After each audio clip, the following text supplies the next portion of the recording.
Oi, turma. Do livro Céu e Inferno, Allan Kardec, capítulo 5, o Purgatório, no item 8. O Espiritismo não vem, pois, negar a existência das penas futuras, mas, pelo contrário, constatá-las. O que ele destrói é a ideia do inferno localizado com suas fornalhas e suas penas irremissíveis. Não nega o purgatório, desde que aprova que estamos nele. Define e precisa o purgatório ao explicar as causas das misérias terrenas e, com isso, reconduz a crença àqueles que o negavam. O Espiritismo condena as preces pelos mortos? Bem ao contrário, pois os espíritos sofredores as solicitam, faz delas um dever de caridade e demonstra sua eficácia para conduzir ao bem, abreviando dessa maneira os seus tormentos.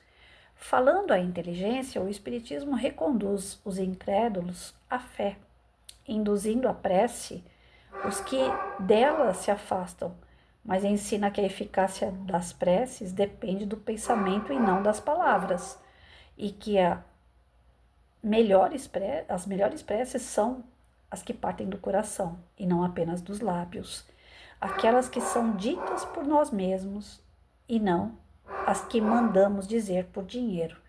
Quem ousaria reprová-lo por isso? Então, assim, nós vemos aqui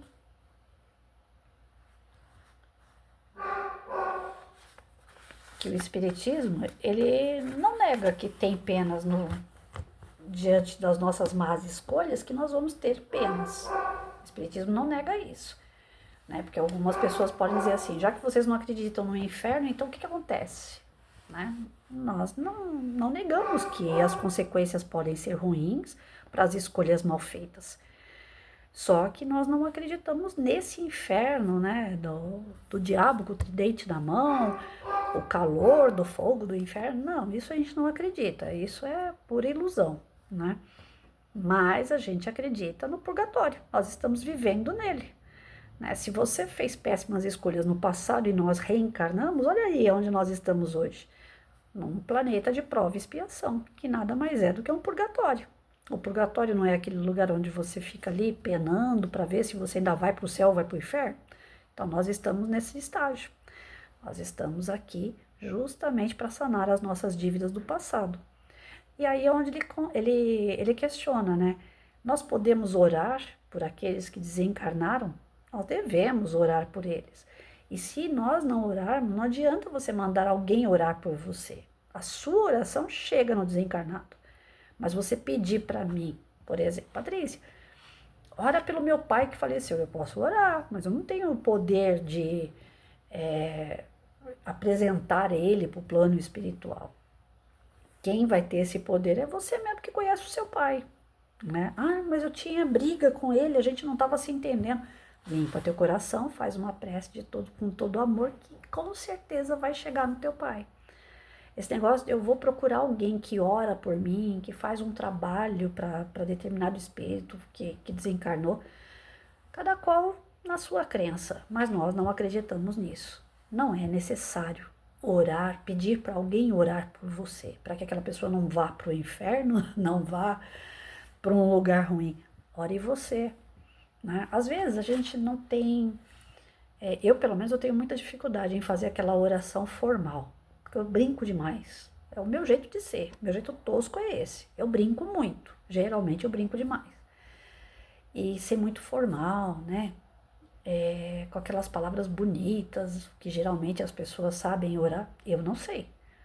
Então, na hora que eu começo a fazer a minha prece, dependendo do que eu tiver que falar, não faltando com respeito, claro que não, mas eu falo, olha, que nem, quer ver, ontem eu fiz evangelho, vocês dão risada se vocês vissem meu evangelho.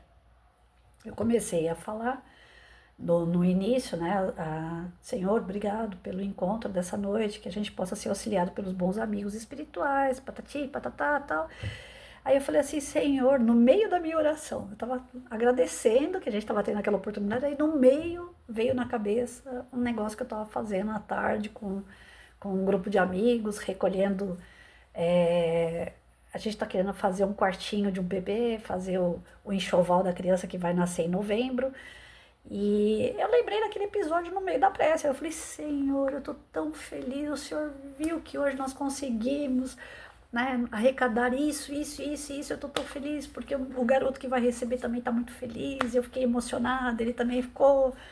Aí eu falei, ai, peraí. Eu tava fazendo oração por outra coisa. É que a minha conversa com Deus é assim, né? É como se ele estivesse aqui e ele está, porque eu sou filha dele, então ele está dentro de mim. E aí eu me sinto próxima, como se eu tivesse com o meu pai encarnado aqui. Eu sinto Deus dessa forma, como se eu pudesse conversar com ele como o meu pai era comigo aqui quando ele estava encarnado, né? Aquelas conversas amigáveis, sem formalidade, né?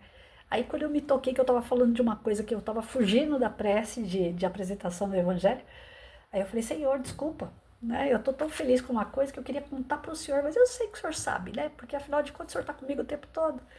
Então aí eu voltei para minha prece, fiz a leitura do Evangelho, aí lá na leitura do Evangelho, eu até vou abrir aqui para vocês. Hoje eu tenho uma palestra que vai estar falando sobre acenda a sua luz, né?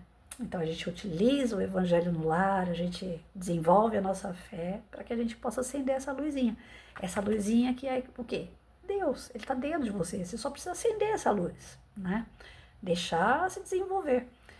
Aí eu, durante o Evangelho, eu tô lá, lendo o Evangelho e tal, falei, Senhor, o Senhor não sabe da maior. Isso que eu acabei de ler aqui é a minha palestra amanhã. Aí eu, peraí, eu vou terminar de ler, tá bom? Já entendi. Aí terminei de ler.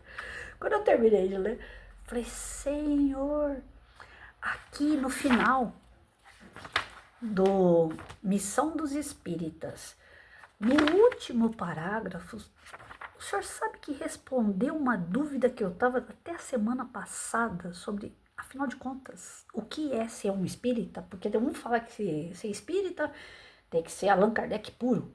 O outro tá fazendo parte do movimento espírita, o outro é casa espírita, o outro é não sei o que espírita. Eu falei, mas afinal de contas, como é que é essa história aí? Eu sou espírita, mas eu sou que tipo de espírita? Que eu já não tô entendendo mais nada.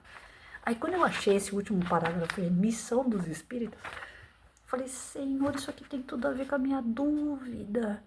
Caramba, e não é que eu tô fazendo isso daqui? Eu tô certa, tô no caminho certo. Então, nota 10 pra mim hoje, hein?